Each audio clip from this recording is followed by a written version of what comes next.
আমাকে এসে কাজ বুঝিয়ে দিছে। তো যাই হোক, এই হলো জীবনের সফলতার আর ব্যর্থতার কিছু সংক্ষিপ্ত বললে ভুল হবে, ৪১ মিনিট হয়ে গেছে। বাই দ্য ওয়ে, এখন আমি চলে আসি ফার্মগেট হোস্টেল থেকে চলে গেলাম। এরপরে ছুটি-বুটি নিলাম সব কিছু। তো আমি সর্বশেষ এটাই আমার ভাগ্না-ভাগ্নী কিংবা আত্মীয়-স্বজন, কিংবা আমার পাড়া-প্রতিবেশী যারা ভাস্তারা আছে, যারা জীবন নিয়ে পুরা দ্বিধাদ্বন্দ্বে আছেন, কী হবে, চাকরি হচ্ছে না। আসলে সবশেষে একটা কথাই বলবো যে চাকরির রিজিকের মালিক হচ্ছে আল্লাহ। কেউ পরিশ্রম করে সফল হয় দেরিতে, আবার কেউ পরিশ্রম ছাড়াই দ্রুততার সহিত সফলতা অর্জন করে। এটা মহান আল্লাহ তাআলার গিফট আর কি। তো আমরা আসলে চেষ্টা করে যাব। তবে আমাদের উচ্চ আকাঙ্ক্ষা যদি এরকম হয় যে আজকে আমি চাকরিতে ঢুকলাম, ঢুকে আমি 20,000 টাকা কেন বেতন আমাকে দিচ্ছে না, কেন আমার থাকা খাওয়া হচ্ছে না, কেন আমি বাড়িতে দিতে পারছি না, ঠিক আছে? এই সমস্ত কথাবার্তা যদি আপনারা মনে করেন চাকরির শুরুতে, তাহলে আমি বলবো যে আপনারা জীবনে সাকসেস হতে পারবেন কিনা জানি না, তবে এটা আপনাদের একটা ভুল ধারণা। কারণ চাকরির শুরুতে একজন ডিপ্লোমা ইঞ্জিনিয়ার যদি 8,000 টাকার চাকরি করতে পারি, তাহলে আপনি অনার্স মাস্টার্স করে 8,000 টাকার চাকরি কেন করতে পারবেন না ভাই? ঢাকা শহরে আপনার যদি 8,000 টাকা বেতন দেয়, আপনার থাকা খাওয়া যদি 8,000 টাকায় নাও হোক, আপনি অন্তত একটা এক্সপিরিয়েন্স করেন, অন্তত বাড়িটা থেকে আপনি শান্তিতে থাকতে পারতেছেন, নিজের ইনকাম করে নিজে থাকতে পারতেছেন, এটাই তো শুকরিয়া আল্লাহর কাছে, তাই না? যারা চাকরি বাকরি পাচ্ছে না, অনার্স মাস্টার্স বা বিভিন্ন ভাই ব্রাদার ইঞ্জিনিয়ারিং পড়ে, তারা জানে যে অনেক সময় তারা বিভিন্ন জায়গায় অফার করে যে আমাকে বিনা পয়সায় চাকরিটা পাওয়ার জন্যে একটু রেফার করেন স্যার প্লিজ, আমি আপনার কোম্পানিতে চাকরি করে একটু এক্সপিরিয়েন্স গেদার করতে চাই, এরকম কিন্তু বলে অনেকে আছে। আমি নিজেও বলছি যে স্যার আমাকে একটা সুযোগ দেন, আমাকে বেতন দিতে হবে না, আমি আপনার সাইড ইঞ্জিনিয়ার হিসেবে আমাকে নিয়োগ করেন, ঠিক আছে? এরকম তো ফ্রেশারদের অনেকে নেয় না, ঠিক আছে, যারা নতুন চাকরির অভিজ্ঞতা থাকে না।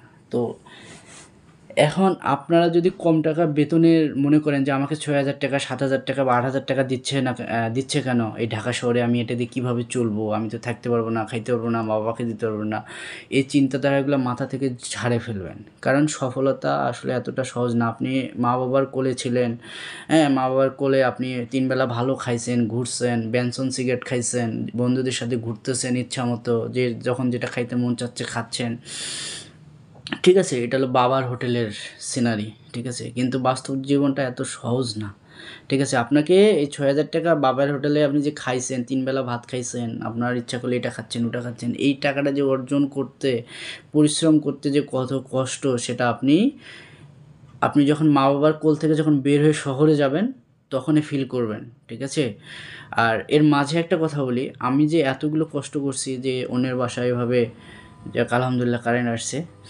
তো আপনার একটা কথাই বলবো যে আপনি যে এই যে আমরা যে সাইটে যে আমি এতগুলো কষ্ট করছি, পরিশ্রম করছি, আমি ঢাকা শহরে ফরহাদ ভাই বলতে পারবে একটা রুটি একটা কলা দিয়ে ওই লাঞ্চ করছি, ঠিক আছে? এরকম কয়েক মাস করছি, ঠিক আছে? এমনও আছে যে তার যে ছাড় ছিল, ওই যে দপ্তর প্রধান, অফিসের ওই প্রধানও একটা রুটি নিয়ে আমাদের 3 জনকে ভাগ করে দিতে বলে, সবাই মিলে খাবো, ঠিক আছে? সে কিন্তু একটা ঢাকা শহর ওই যমুনা ফিউচার পার্কের পাশে এখন মার্কেন্টাইল ব্যাংক আছে, ওখানকার কিন্তু ব্রাঞ্চ ম্যানেজার, তার বেতন প্রায় 1.5-2 লাখ টাকা বেতন, ঠিক আছে? সে কিন্তু একটা রুটি ভাগ করে আমরা 3 জনকে খাওয়াইছে, রুটি আর কলা, ঠিক আছে? তো এত বড় বড় মানুষ যার ঢাকা শহরে গাড়ি বাড়ি আছে, তারা যদি এরকম করে চলতে পারে, ঠিক আছে, তাহলে আমরা ভাই বিলাসিতা, যে আমাদের মন মানসিকতা, যে আজকে আমি চাকরিতে জয়েন করে কেন আমাকে 6,000 টাকা দিচ্ছে, কেন আমাকে 8,000 টাকা দিচ্ছে, আমি চলতে পারতেছি না, আমার পরিবারকে কী দেবো, তাহলে ভাই আমি বলবো আপনার জন্য সফলতা অনেক দূরে,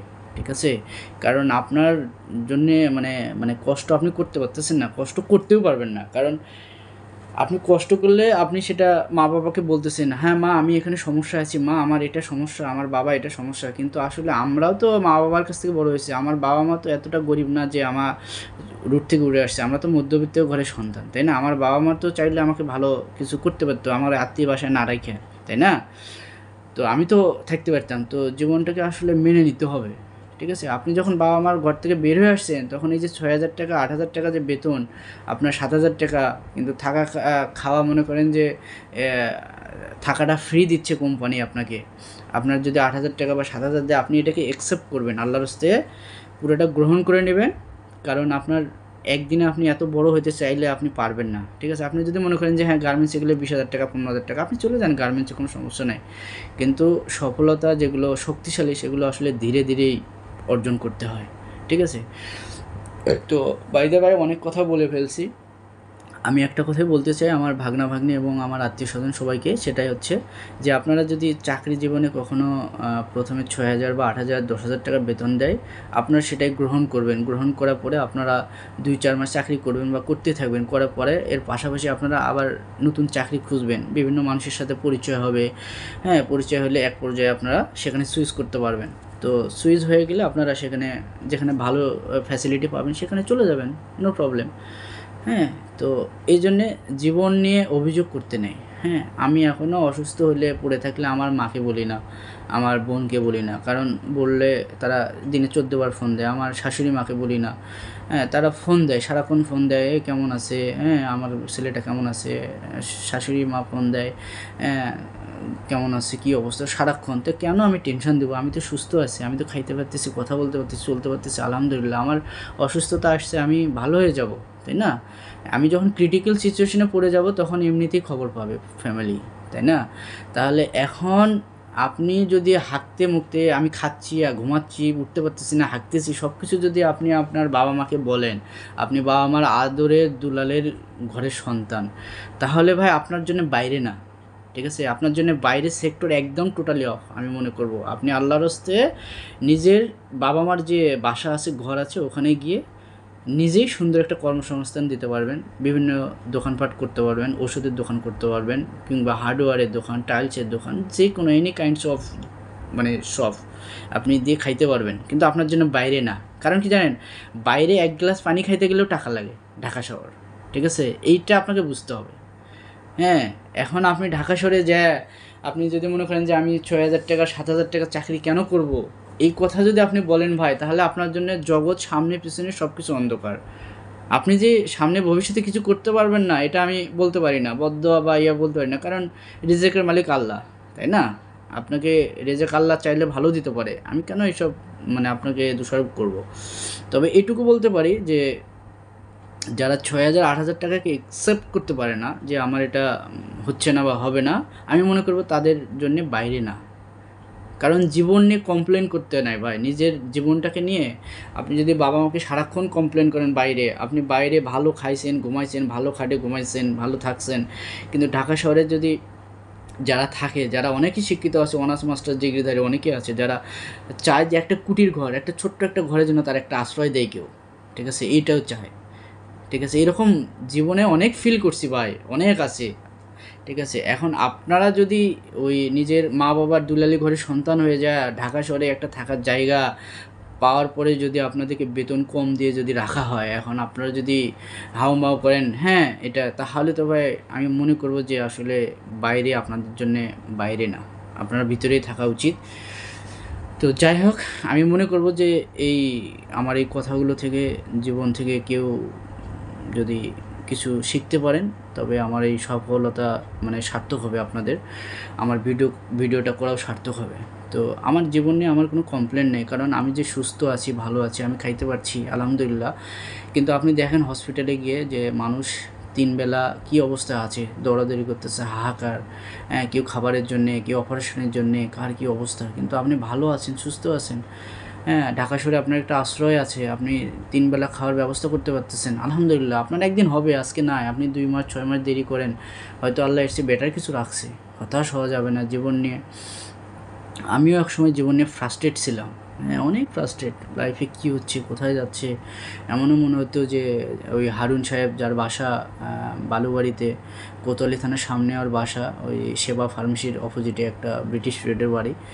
তো আমারও মনে হতো যে তাকে পাইলে হয়তো আমি খুন করব, এরকম মনে হতো একটা সময়। আসলে জীবনগুলো এরকমই, এগুলো মেনে নিতে হয়, এগুলো মেনে নিয়েই সামনে সবাইকে এগিয়ে যেতে হয়, তাহলে হয়তো জীবনে একটা সময় সুখ ধরা দিলেও দিতে পারে, আর না দিলেও না দিলেও সেটা নিয়ে অভিযোগ করতে নেই। কারণ একটা কথা মনে রাখবেন, জীবন নিয়ে অভিযোগ দেওয়ার আগে আপনি একটাবার ভাববেন যে আপনার আশেপাশে আপনার মানুষগুলো কেমন আছে। আপনি আলহামদুলিল্লাহ আপনার বাবা মার কাছে ভালো আছেন, এই দেখেন আপনি আজকে ফিলিস্তিনিতে দেখেন খাবারের জন্য 3 দিন 4 দিন ধরে অনাহারে সিরিয়াল নিয়ে খাবার, আর আপনি তো 2 ঘন্টা পরে পাচ্ছেন খাবার, তাই না? সমস্যা কোথায়? আপনি তো পাচ্ছেন, তাহলে আল্লাহর কাছে শুকরিয়া আদায় করেন না, বলেন আলহামদুলিল্লাহ বলেন। তো প্রায় অনেক রাত হয়ে গেছে, আমি আসলে ভিডিওটা করতাম না, আজকে করলাম। আমার অনেক খারাপ লাগতেছিল আসলে যে আমাকে এমন একজন আমাকে হিট করছে আমার কথাবার্তায়, যে আমি খুব কষ্ট পাইছি আসলে। যে বাই দ্য ওয়ে, এরকম জীবনে আরও কিছু উপকার করছি আমি মানুষের, যে যাদেরকে পথ দেখাইছি তারা আমার সাথে বেইমানি করছে। আবার একটা সময় দেখা গেছে যে কারো ঢাকায় যাওয়ার টাকা নাই, ভাইবা দেওয়ার টাকা নাই, থাকার জায়গা নাই, হ্যাঁ, সেগুলো আমি ব্যবস্থা করে দিয়েছি। দেখা গেলো ঢাকায় যাওয়ার টিকিট কাটে দিছি, ভাইবা দেওয়ার জন্য যে আপনার শার্ট প্যান্ট নাই সেগুলো আমি দিছি। তো আবার দেখা গেলো যে ভাইবা দেওয়ার জন্য আপনার জায়গা নাই, যেখানে গেছেন যেই শহরে, সেই যে শহরটাও আমি থাকার ব্যবস্থা করে দিয়েছি। এখন তারা হয়তো অনেক বড় চাকরি করে, সরকারি চাকরি করে, সাহিত্য বা তারা কিন্তু অনেক লক্ষ টাকার কাছাকাছি বেতন পায়। তারা জীবনে কিন্তু ফোন করে বলে নাই ভাই কেমন আছেন কি। তো যাই হোক, আমি কিন্তু এটা নিয়ে আফসোস করি না, কারণ আমার জীবনের সার্থকতা হচ্ছে আমি যে তাকে উপকার করছি। আমি তো, আমার কোনো নাই এখানে, সার্থকতা নাই যে আমি সে বড় চাকরি পেলে আমাকে 10,000 টাকা ধার দিবে, তাই না? এটা আশা করাটাও ভুল। আমি যাকে সাহায্য করছি সে যদি আমাকে মনে রাখলো, না রাখলো, এটা নিয়েও জীবনে কমপ্লেন করা যাবে না, ঠিক আছে? তো আজকে আমাদের আসলে জীবনে কারোর জন্য কিছু করতে গেলে অনেক কথা শুনতে হয় আমাদের গ্রাম অঞ্চলে। তো আমি মনে করি আসলে অনেকেরই সাধ্য আছে আমাদের অনেকেই চাকরি দেওয়ার, কিন্তু মানুষ দেয় না এই কারণ আপনি যার জন্য চাকরি দিবেন ওই পরিবার কিংবা বিভিন্ন অভিযোগ আসে। যদি আমি একটা লোককে চাকরি দিই, দেখা গেলো ওই কোম্পানিতে যদি সে কোনো ফল্ট করে, ওই কোম্পানির মালিক টালিক আমাকে ফোন করবে। এরপরে দেখা গেলো ওর যদি একটু খারাপ পজিশন হয়, খারাপ অবস্থায় থাকে, তাহলে তার বাবা মা কিংবা ভাই বোন আত্মীয় স্বজন ফোন দেবে। তো এগুলো হ্যারাসমেন্টের জন্য অনেকেই হয়তো বিমুখ করে। আমাদের অনেক আত্মীয় স্বজনেরাই অনেক বড় বড় জায়গায় আছে ঢাকা শহরে, বাড়ি গাড়ি, অনেক কোম্পানি, তারা চাইলেই 40-50 জনকে ভালো ভালো বেতনের 40-50 হাজার টাকা বেতনের চাকরিও দিতে পারবে, কিন্তু দেয় না। কারণটা হচ্ছে যে ওই যে আপনি বা ওরা বিভিন্নভাবে হ্যারাসমেন্ট ফিল করবে। তো যাই হোক, জীবন নিয়ে আমি মনে করি অভিযোগ দিতে নেই। আর বাইরে থাকলে বাবা মাকে সব কিছু বলতে হয় না, কি খাচ্ছি কী করতেছি এগুলো বলতে হয় না। জীবনটাকে নিজের করে গড়ে নিতে হয়, নিজের করে নিয়ে সামনে এগিয়ে যেতে হয়, যে আমাকে কিছু করে খাইতে হবে। যদি আপনি এগুলো মেনে নিতে পারেন তাহলে আপনার জীবনে সফলতা আসবে, সফলতা আপনাকে ধরা দিবে। তো আমি ভিডিওতে অনেকের নামে অনেক কথা বলছি। তো যে মানুষগুলো আমার জীবনে চলার পথে অনেক সাহায্য করেছেন, আমাকে যারা হাত ধরে লেখা শিখাইছেন, এবং যারা আমার অনেক কষ্টের সময়, দুঃখের সময় যারা আমার পাশে ছিলেন, সবার প্রতি আমার কৃতজ্ঞতা। আল্লাহ আপনাদের ভালো রাখুক, দীর্ঘায়ু কামনা করুক সুস্থতার সহিত, এবং আপনাদের সবার প্রতি আমার স্যালুট, আমার সম্মান আপনাদের প্রতি আজীবন থাকবে, যে আপনারা দুঃখের সময় আমাকে 200 টাকা দিয়ে আমাকে 2000 টাকার চেয়েও বেশি ঋণী করছেন।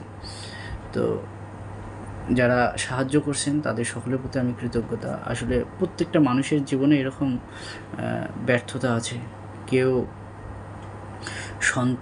সন্তানকে নিয়ে দিশেহারা, কেউ স্বামীকে নিয়ে দিশেহারা, কেউ স্ত্রীকে নিয়ে দিশেহারা, কেউ চাকরি নিয়ে দিশেহারা, কেউ মা বাবাকে নিয়ে দিশেহারা, হ্যাঁ, কেউ কারো সন্তান হচ্ছে না এই নিয়ে দিশেহারা, হ্যাঁ, কেউ অসুস্থ, তার সব কিছু আছে পৃথিবীতে কিন্তু অসুস্থ, আবার কারো বিয়ে হচ্ছে না, ঠিক আছে, তো কারো চাকরি হচ্ছে না, কেউ মাস্টার্স পাস, কেউ ইঞ্জিনিয়ার পাস, এরকম জীবনে অনেক কিছু আছে, অনেক কিছু মানুষ আমরা ফেস করি। তো আসলে জীবন নিয়ে কখনো অভিযোগ করতে নেই।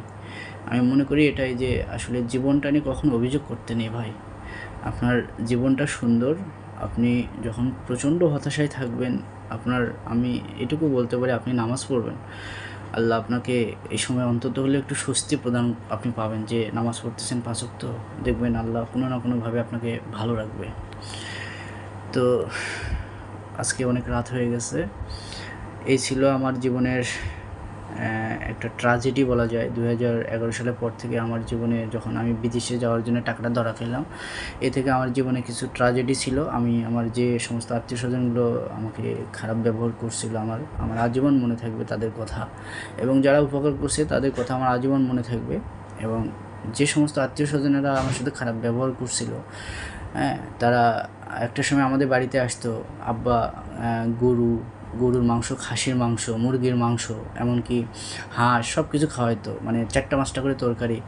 এরপরে দেখা গেছে যে তারা যে গোসল করবে সেই পানিটাও কিন্তু তাদেরকে কল টিউবওয়েল ঠেসতে হয়নি, আমরা ঠেসে দিছি, ঠিক আছে? এতটাই সম্মান করছে। কিন্তু সেই মানুষগুলোই যখন আমাদের সাথে খারাপ ব্যবহার করে, তখন থেকে তারা আর আমাদের বাসায় আসেনি। কারণ কীভাবে আসবে, কী মুখ দেখাবে? তো যাই হোক, আমার বাবা মারা যাওয়ার পরেও আসে নাই। তো যাই হোক, এটা হচ্ছে, এই মানুষগুলোকে আল্লাহ হেদায়েত দান করুক, যাতে মানুষের সাথে মানুষের কীভাবে ব্যবহার করা উচিত বিপদে আপদে। তো একটা কথা মনে রাখবেন, মানুষ যখন